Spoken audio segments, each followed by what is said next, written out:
வகுப்பு மாணவர்களுக்கான பொதுத் தேர்வுகள் முடிவடையும் வரை மின்னிறுத்தம் செய்ய வேண்டாம் என்ற உத்தரவை அமைச்சர் தங்கம் தென்னரசு கொடுத்திருக்கிறார். அது சார்ந்த முக்கிய செய்தியை நாம் பார்க்கிறோம். 10, 12ஆம் வகுப்பு பொதுத் தேர்வை எழுதக்கூடிய மாணவர்கள் அதற்காக தயாரிப்பு பணிகளில் ஈடுபடுவார்கள் என்பதனால் மின்னிறுத்தம் செய்ய வேண்டாம் என்ற அறிவுறுத்தலை அவர் கொடுத்திருக்கிறார். அனைத்து தலைமை பொறியாளர்களுக்கும் அமைச்சர் தங்கம் தென்னரசு இந்த அறிவுறுத்தலை வழங்கியிருப்பதாக தெரிகிறது. +2 மாணவர்களுக்கான பொதுத் தேர்வு இன்று தொடங்கி இருக்கிறது. இது முடிவடைக்கும் வரைக்கும் மின்னிறுத்தம் கூடாது என்ற அறிவுறுத்தல் கொடுக்கப்பட்டிருக்கிறது. கூடுதல் விவரங்களை நம்முடைய செய்தியாளர் அபினேஷிடம் கேட்கலாம். அபினேஷ், விவரங்களை பதிவு செய்யுங்கள்.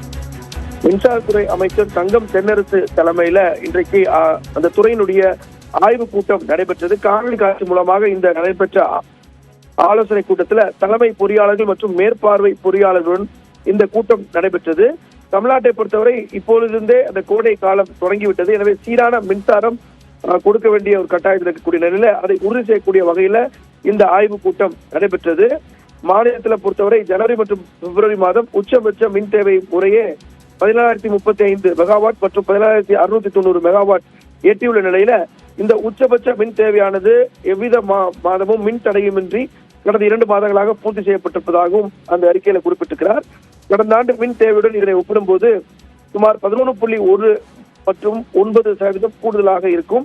எனவே மார்ச் மற்றும் ஏப்ரல் மாதம் இதைவிட அதிகபட்சமாக 18,000 மெகாவாட் மற்றும் 19,000 மெகாவாட் வரை இந்த உச்சபட்ச மின் தேவை எட்டும் என எதிர்பார்க்கக்கூடிய நிலையில +2 மற்றும் 10ஆம் வகுப்பு பொதுத் தேர்வு தொடங்கியுள்ள நிலையில தேர்வு காலம் முடியும் வரை தமிழ்நாடு முழுவதும் உள்ள துணை மின் நிலையங்களில் மாதாந்திர பராமரிப்புக்கான மின்னிறுத்தம் எதுவும் மேற்கொள்ளப்பட வேண்டாம் என அனைத்து தலைமை பொறியாளர்களுக்கும் அமைச்சர் அறிவுறுத்திருக்கிறார்.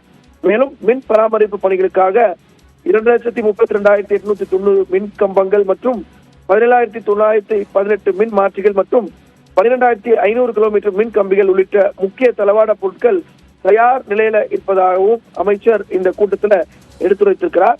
மேலும் மின் பரிமாண வட்டங்களில் 30 நிமிடங்களுக்கு மேல் மின் தடங்கள் ஏற்பட்ட நிகழ்வுகள் குறித்தும் அதற்கான காரணங்கள் குறித்தும் சம்பந்தப்பட்ட அலுவலர்களுக்கு அமைச்சர் கேட்டிருந்து தொடர்ச்சியாக மின் தடங்கள் இருக்கக்கூடிய பகுதிகளில் சிறப்பு கவனம் செலுத்த வேண்டும் அப்படிங்கிறதையும் அவர் அறிவுறுத்தியிருக்கிறார்.